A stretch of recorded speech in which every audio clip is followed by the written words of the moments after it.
ఇస్తే మంత్రి పదవి వేయండి, లేదంటే ఆల్టర్నేట్ ముఖ్యమంత్రి నేనే అంటున్నాను. బరాబర్ అవుతాడు మరి, బరాబర్ అవుతాడు. రాజగోపాల్ రెడ్డి అయితే రాజగోపాల్ రెడ్డి సీఎం అవుతాడా? ఆయన మంత్రే కాదు కదా. మాలాంటి వాళ్ళం కరెక్ట్ తలుచుకుంటే సీఎం కాదు, నీలాంటి వ్యక్తులను కూడా మంత్రులు చేస్తాడు ఆయన.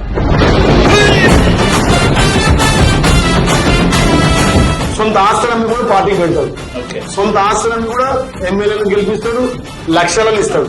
అంటే కుటుంబాన్ని నిలబెడతాడు. చదువుకుంటే 5 లక్షలు ఇస్తాడు, ఎవరు కిడ్నీ కావాలంటే 12-14 లక్షలు ఇస్తాడు. రాజగోపాల్ రెడ్డి లాంటి మంచి నాయకుడు నాకు తెలిసి ఎవరు ఉండరు. నిజంగా అండి, ఆయన లీడర్ కాదండి, మానవతావాది.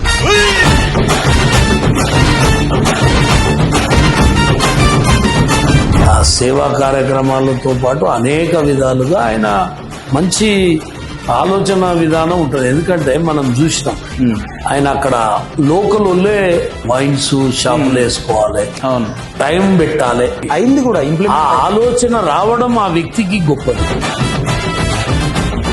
రాజగోపాల్ రెడ్డి గారు ఒక శక్తి.